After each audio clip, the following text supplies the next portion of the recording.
Break ని చూస్తున్నాం. 9 రోజుల పాటు కొనసాగిన ఆపరేషన్ కాగర్లో భద్రతా బలగాలు మావోయిస్టులపై పైచేయి సాధించాయి. కర్రెగుట్టలపై పట్టు సాధించాయి. సాయుధ బలగాలు గుట్టలపై జాతీయ జెండాను ఎగురవేశాయి. అంతేకాకుండా త్వరలో అక్కడ బేస్ క్యాంప్ ఏర్పాటు చేయనున్నట్లుగా సమాచారం. ఇక కర్రెగుట్ట అటు ఛత్తీస్గఢ్ బీజాపూర్ జిల్లా ఉసూరు బ్లాక్ పరిధిలో ఇటు ములుగు వాజేడు మండలం పరిధిలో విస్తరించి ఉన్నాయి.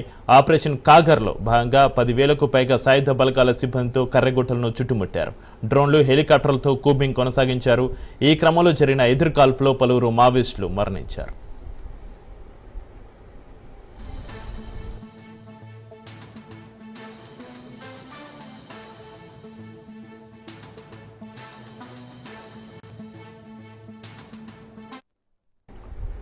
DRG Bastar fighter, cobra, CRPF, STF సైనికులు ఈ కూంబింగ్లో పాల్గొన్నారు. ఈ క్రమంలో రాయ్పూర్ నుంచి ఆపరేషన్ను పర్యవేక్షించిన ఐబీ చీఫ్ నేరుగా కర్రెగుట్టకు చేరుకున్నట్లుగా సమాచారం. ఇప్పటిదాకా ఆపరేషన్లో పాల్గొన్న టీం మొత్తాన్ని వెనక్కి రప్పించి అక్కడికి కొత్త టీంను మోహరింపచేయనున్నట్లుగా తెలుస్తుంది. ఈ క్రమంలోనే త్వరలో సిఆర్పీఎఫ్ అక్కడ బేస్ క్యాంపును ఏర్పాటు చేయనుంది.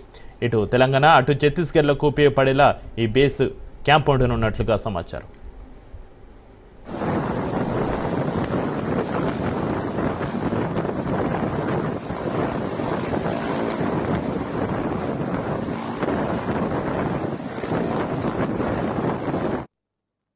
తొమ్మిది రోజుల పాటు కొనసాగిన ఆపరేషన్ కాగర్లో భద్రతా బలగాలు మావోయిస్టులపై పైచేయి సాధించాయి. కర్రెగుట్టలపై పట్టు సాధించాయి.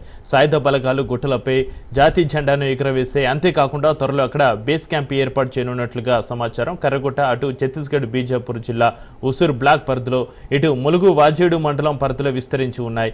ఆపరేషన్ కాగర్లో భాగంగా 10,000కు పైగా సాయుధ బలగాల సిబ్బందితో కర్రెగుట్టను చుట్టుముట్టారు. ఇక డ్రోన్లు, హెలికాప్టర్లతో కూంబింగ్ కొనసాగించారు.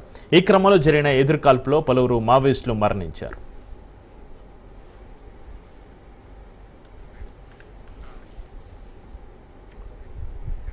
DRG Bastar fighter, cobra, CRPF, STF సైనికులు ఈ కూంబింగ్లో పాల్గొన్నారు. ఈ క్రమంలో రాయ్పూర్ నుంచి ఆపరేషన్ పర్యవేక్షించిన ఐబీ చీఫ్ నేరుగా కర్రెగుట్టకు చేరుకున్నట్లుగా సమాచారం. ఇప్పటిదాకా ఆపరేషన్లో పాల్గొన్న టీం మొత్తాన్ని వెనక్కి రప్పించి అక్కడికి కొత్త టీంను మోహరింప చేయనున్నట్లుగా తెలుస్తుంది. ఈ క్రమంలోనే త్వరలో సిఆర్పీఎఫ్ అక్కడ బేస్ క్యాంప్ని ఏర్పాటు చేయనుంది. ఇటు తెలంగాణ అటు ఛత్తీస్గఢ్లకు ఉపయోగపడేలా ఈ బేస్ క్యాంప్ ఉండనున్నట్లుగా సమాచారం.